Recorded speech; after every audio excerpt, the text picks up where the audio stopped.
Hey everyone, welcome back to the channel and welcome to Disney's Animal Kingdom, where the Discovery Island drummers are about to come by, so forgive me if it's a little bit loud, but you know what, it's part of the environment, so we're gonna enjoy it. Anyway, today I want to talk a little bit about a question that actually was sent in via our website's contact page. There's a lot of great ways to get in contact with us, but this is just one of them. And the question is about benefits and perks when renting Disney Vacation Club points. And so I also want to talk a little bit about renting Disney Vacation Club points. We're not going to dig into every aspect of renting DVC, but if you want to hear more about that, pop it in the comments down below. The question says, do you get the same deal on park tickets and the dining plan when using DVC rental points? Or if you buy into DVC, will you be able to get the same discounts on the ticket/dining plan? Thanks. So this is a good question, and I think that it's definitely something worth talking about because people seem to have a ton of questions about renting DVC, and I've also heard a lot of people telling me to discuss some of the concerns that they have with renting DVC, mainly people who have rented DVC before and it's kind of bit them in the rear end. So I want to talk a little bit about that today. Again, if you want to hear more, let me know in a comment down below, but I at least want to get to answering this question because, like I said, I think it's a good one. So first and foremost, for those of you who are just stumbling into one of our Disney Vacation Club conversations for the first time, DVC, in a very small nutshell, is a membership program. People who want to be DVC members purchase a real estate interest in DVC. You can do that directly through DVC, or you can do it resale. Think of buying a car. You can buy from a dealer, or you can buy secondhand. It's that kind of thing. No matter how you become a member, when you become a member, you get points, and you can use those points to turn in for nights at Disney Vacation Club villas. Now, we've definitely gone more into this in previous discussions. I'll actually link a playlist down below where you can find out more about DVC, but in a nutshell, that's how it works. Or at very least, that's what it is. Now, not everyone who wants to stay in Disney Vacation Club villas wants to be a Disney Vacation Club member, and you don't have to be in order to stay in Disney Vacation Club villas. You have a few different options. First, you can just pay the rack rate, pay what Disney is charging to stay in one of those DVC villas. It's definitely overinflated and very expensive. They're the most expensive rooms on Walt Disney World property, in fact. But there's another route you can go, and that is by renting Disney Vacation Club points. Now, there are a few different ways that you can do this. You can do it through a DVC point rental company, which I think is the route that most people want to go. Of course, you can also do it just directly through a DVC member. There are routes that you can go in order to do it that way too, but I want to focus a little bit on these rental companies because I think that that's what most people hear about, especially if you're here on social media. I mean, it seems like every time you look up anything Disney related, it's like, hey, you could rent DVC points, or you can stay in deluxe accommodations for, you know, the price of a value, which I've got some problems with the way that these things are advertised. That's a conversation for another day though. Now, for a lot of people, renting DVC points is like the perfect middle ground. It doesn't require the commitment of being a Disney Vacation Club member. It also doesn't require the cost of paying the rack rate to stay at these places, but there are trade-offs. There are good and bad things about renting Disney Vacation Club points, and there's a lot of things that you need to know if you're gonna go this route. In fact, I think not having a firm grasp on what exactly Disney Vacation Club rental means is why some people run into some problems. So like I said, we can go really deep into this some other time, but in a nutshell, how it works is you, the non-Disney Vacation Club member, reaches out to a Disney Vacation Club member who has points that they aren't going to use, and they will let you use for a fee. You agree on all the details, they agree to book it for you, and then the transaction is made and everyone's happy. For the most part. But going this route comes with a lot of strings that are attached, and people don't talk about it because they focus so much on the savings, but if you don't talk about it, you don't know what to expect. And I don't think that renting Disney Vacation Club points is for everyone. So it's important to understand, just like I say with everything else, I think it's important to understand the downsides so that you know what you're getting yourself into, as opposed to having to wait until the very end to navigate your way through a negative situation. And that starts with understanding why Disney Vacation Club members are renting out their points in the first place. So when you're a Disney Vacation Club member, you're allotted a certain number of points that you can utilize during a calendar year. And you have a little bit of flexibility when it comes to how you can use those points. So for example, if I'm not going to vacation this year, I can take those points and roll them into next year. This is called banking points. I can also go the route of pulling next year's points into this year. This is called borrowing points. So on any given year, I could have 3 years worth of points. This is part of what makes Disney Vacation Club flexible. And a lot of members like the ability to bank and borrow points because it gives them more options, whether those options are bigger rooms or longer stays, whatever the case may be. But there are limitations to how you can bank and borrow points. In other words, you can't bank this year's points for next year, and then next year, since you haven't used them, roll them into the next year.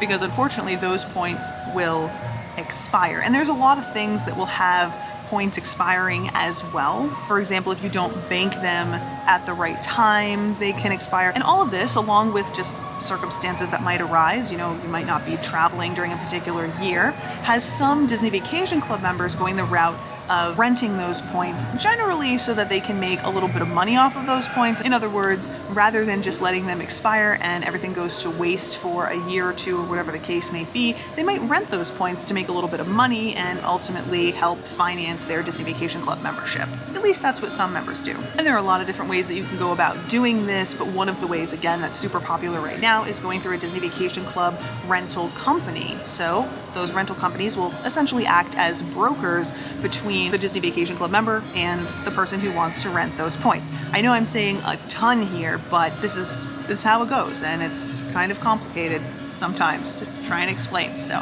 just bear with me. When you're renting Disney Vacation Club points, what you're doing is you are renting someone else's points that are going to expire more often than not. And that means that there are limitations, and you're gonna have to deal with those limitations. This is why a lot of times when you're renting Disney Vacation Club points, they're non-refundable, they're non-transferable, or like you can't adjust your vacation because you're already working with a time limit. You're working with expiring points. And it's super important to keep this in mind when you're renting Disney Vacation Club points, because this is why there isn't any flexibility there. And it's important to understand that that flexibility isn't likely going to be there if you're gonna go this route, which for some people is gonna be just fine, but for others, it's not. Now, this is the portion of the discussion where I generally include in a ton of nitty-gritty, talking about travel insurance and how you have to be careful of travel insurance, because sometimes the travel insurance that you're being sold is not going to cover the problems that you think it's going to cover when you're renting Disney Vacation Club points, and it's important to understand that, and so on and so forth.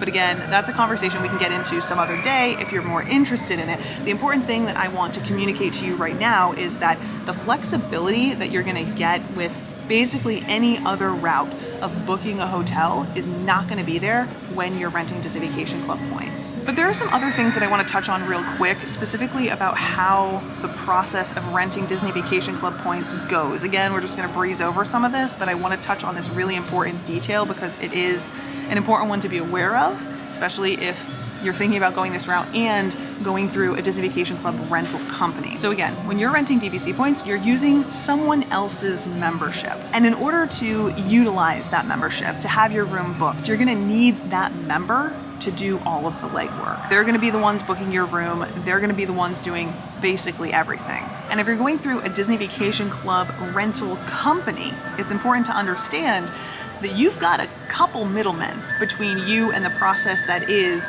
getting your hotel room squared away. This is gonna be a bit of a mouthful, okay? So try and follow along. I'm gonna do my best to keep this clear. But when you decide to rent Disney Vacation Club points, you're going to get in contact with that rental company. That rental company is gonna get in contact with a member. That member is gonna get in contact with Disney. So if there's questions, there's issues, there's things that need to be resolved, Disney's gonna contact the member's gonna contact the company's gonna contact you. It's a lot of middlemen. And this process can go smoothly or it might not. It all depends. And quite frankly, even the contact between Disney and the DVC member can sometimes be a pain. So I can imagine that this can be a stressful situation, depending on any number of factors. And I think it's important to realize that going in. Now, just like anything else that we've talked about in the past, this isn't gonna be a big deal for some people. It's gonna be like an absolute no for others. So it's important to understand how this process goes. And I think that not enough people talk about that. So that's why I wanna mention that. Now, with all of that out of the way, I wanna get back to the question, the reason we're actually chatting today. Do you get the same deals on park tickets and the dining plan when using DVC rental points? The short answer is No. While you can purchase tickets through your Disney Vacation Club rental, and you can put the dining plan on your reservation when booking through Disney Vacation Club rentals, you're not getting the same perks of being a Disney Vacation Club member when you're renting Disney Vacation Club points because you're not a Disney Vacation Club member. That said, you also don't get deals on tickets as a Disney Vacation Club member. The same is true when it comes to the dining plan. To my knowledge, I don't believe that there are any deals on the dining plan for Disney Vacation Club members, but you do have the ability to book the dining plan on your reservation. The only thing that Disney Vacation Club members have access to when they are a DVC member is the ability to purchase a DVC member annual pass. This is not a discounted annual pass. It's also not a full perks annual pass. We can talk more about that some other time because I've got quite the axe to grind when it comes to perks like this. But again, conversation for another day. I'm sure that some of you will share some of your thoughts in the comments about that as well. But the long and short of it is you don't get deals if you are a DVC member on things like park tickets, and so you wouldn't get those deals as someone renting DVC points. And to that point, you won't have access to other Disney Vacation Club perks either. So for example, even if you're renting points during a Moonlight Magic event, you won't have access to that Moonlight Magic event unless that Disney Vacation Club member happens to be traveling with you and they choose to take you along as a guest. To that same point, you also won't have access to Disney Vacation Club lounges or any other Disney Vacation Club perks because you're not a Disney Vacation Club member. And quite frankly, not even all family members of Disney Vacation Club members have access to those perks. So anyone who is on the contract, anyone who is on the deed, the blue card holders as they're called, sometimes they're referred to as like members with membership benefit access or something like that, but other people in their family won't have access to them. They might have access to them as a guest, but they don't have access to them on their own. For example, if I'm a Disney Vacation Club member blue card and Russ is not, he's not on the deed, I'll be able to get into the lounge by myself and I'll be able to take Russ into the lounge. But if Russ is here by himself, he won't be able to get into the DVC member lounge. So again, as someone renting DVC points, you won't have access to any of those perks or benefits either.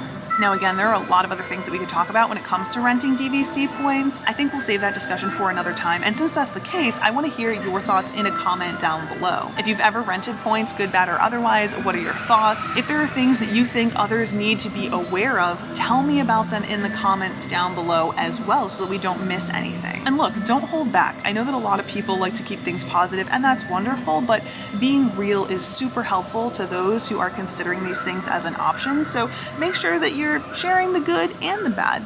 That way people know what to expect. But for now, I think that's all. I hope that this answered your question. Thanks so much for hanging out with me. I hope that you enjoyed this beautiful weather along with me today, and I hope you'll consider joining me for our next discussion. Until then, have a great rest of your day, and I'll see you next time.